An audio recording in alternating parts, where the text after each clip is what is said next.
Force Game 6 tomorrow right here in L.A. Lou Williams hit big shot after big shot down the stretch, finished with 33 points. After the game, Steph Curry said there's no panic, but Steve Kerr added that he didn't like the sense of urgency. We're joined by Rob Parker for this next one. Rob, are the Warriors in trouble in this series? Good morning. Good morning. No way, no how. They're not. And you know how the NBA works. To try to beat a team 4 times. You can beat them a couple times. And I'm going to be honest. This is going to be the Raggedy Andy edition of the Warriors. Here we go. Trying to win 3 in a row. Takes a lot out of you. All those other playoff games. I mean, last night, normally you would say you're at home. You want to, end the series and finish it up. They were 15-point favorites. Right? Niggas had them as 15-point favorites. And what did they do? They didn't play defense. They gave up 129 points. The Clippers shot almost 55% from the field. I mean, it was just a bad effort all the way around. But these things happen, I think, when you try to win. The Lakers, when the last team to win 3 in a row, the Lakers, they went 15-1. The second year of that streak, and then they went 15-4. I'm just saying, I don't know what the Warriors will wind up losing, but there'll be a number of games on their way. I just don't think that you can beat them that many times. But we should give them credit. And what I'm saying is the Clippers, they are who we thought they are. They really are. What did you think they were? I thought, Skip, going back, Chris Broussard and I had a huge argument on the radio about this because when they came back from 28 points against Boston on the road, after trading Tobias Harris, Chris was saying, oh, no, they're tanking. They're not going to make the playoffs. And I said, that's not a team that's tanking. Right. That's a team filled with... So you thought they were... So after that tough. game, I was like, this is a tough team. Right. There's no reason to come back from 28 on the road after you traded your best player. So then when they came back, and they came back against Detroit that same January by 25 on the road. Then when they won the game in Golden State by 30, we're down by 31. So all I'm saying is they're playing for their franchise. They're playing for their lives. They're not going to win this series. They're not going to do anything. But if you're a free agent out there, possible free agent, and you're looking at this team, you might be KD across the way. Might be. Okay, taking a look saying, they got something going here. They do. This Yeah, is but when nice you come, team. they're going to have to give some of that up because you going to cost money. No. They got these guys cheap. They still got a lot of cap room to go over. It might be. Everybody keeps talking about Montrezl Kawhi Harrell Leonard. free. But I'm just saying this is about what happened last night is about the Clippers more than it is about the Warriors. The Warriors will win this series. I think the Clippers just showed who they are again, and I think the Warriors weren't ready again. And yet you like the Clippers, but you give them no shot. Not to beat them 4 out of 7. Okay. So you give them any shot at home in Game 6? I don't think that they're going. I think once again the way the Warriors responded after they were embarrassed again, they'll respond. They're good enough. They got the firepower. How did and they they'll win the respond game. in Game 4 on Sunday afternoon? I was at Clippers? that game. Okay. I mean, it was pretty close. And then Pretty close. It was a 1-point game with 11 minutes left in the game. And then what happened? What did Lou Williams do after that? He went 0 for 5 in the fourth quarter. You Well, like that? He's not going to Is make. that who you thought he was? Because that's not who I thought Lou Williams But was. Lou Williams is a good player. He's a stud. He's not a good player. He's a great player. But He you know how really Skip is. If you're great, you got to make every shot that you take in the fourth He's quarter. the greatest scorer off the bench in the history of the this NBA. league. It's true. Okay? That's how great he is. Am I right? You're right. So what did we really see last night?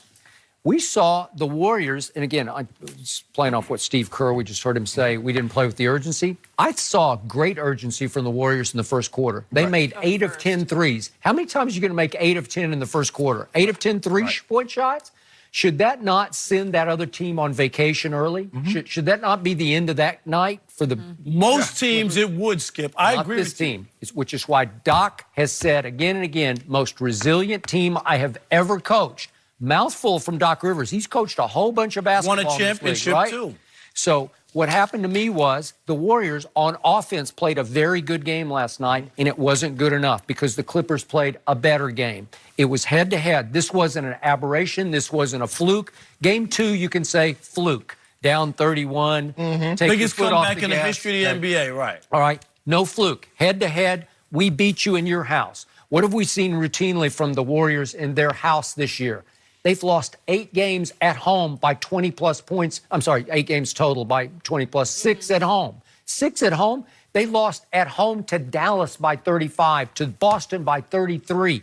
There's something wrong with this team psychologically, internally. Maybe it's Draymond versus KD, the B-word incident. Something is amiss. And I told you the Clippers would win 2 games in this series, and now I don't see any reason why they shouldn't win Game 6. Am I going to bet on it? No, because the odds are, this is, as you always say, you got 4 players who can go for 40, right? and you do.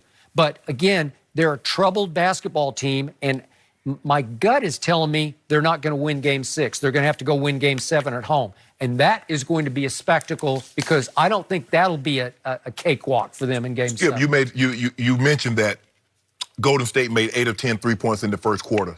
And what they normally do is that it breaks your spirit. When they come out and shoot the ball like they shot it, but guess what? It's the old rumble in the jumble. When Ali whispered and George Foreman's there. That's all you got, Big George? Yep.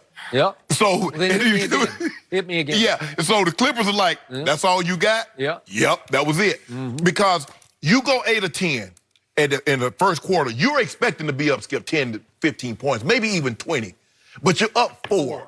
You're up 4. So we took your best and we're still standing. Now because you didn't play any defense and you let us get our rhythm, now we're in the second quarter, we shoot 62%. You shoot 43%. And now what was a 4-point lead, now we go into the locker room, I think, with a 7 or 8-point lead at the half. Okay. And once they got a rhythm, and as you mentioned, Sweet Lou to the rescue, he was phenomenal down the stretch because he can get any shot he wants, he can get to the rim, and then you got Trez diving to the rim, and he's punishing folks. This is where they miss Boogie, Skip, because you can't play through Bogut. You can't play through Looney. You can play through Boogie, and Boogie's going to make Montrez work. So now all that energy that he has, he'll, he'll have to expend some of it on the defensive end dealing with Boogie. He don't worry about anything. He's coming from the weak side, and although he might not block a shot, he's making you think. He's altering your shots. But didn't you think Bogut would at least improve the defensive mentality and the rim protection? They gave up 129 points at home. Missing in action, absolutely. But you know what now, Skip? Now all he does is sit hard picks. He'll draw a charge here and there. He'll get a rebound here or there. But they missed because they had already initiated and integrated Boogie into their offense. Not that they can't win without Boogie. Oh, yeah, they can. But it's going to be more difficult. And this is the point I'm making. As you go for that third one, and you know what? It's a grind. I really believe that it's taken a toll on them, and they want to get to the finish line. I still believe you can't beat them 4 out of 7. I expect them to win the championship. I just think it'll be raggedy, Skip. It won't be the team that you saw a couple years ago. The question last night, you say Greg Popovich said you have to have a healthy fear. Do you think the Warriors have a healthy fear? Going into last night, did they have a healthy fear of the appropriate fear? But it's healthy. It's the same word. Do you think they thought the Clippers could beat them last night? From all the quotes I read from Kevin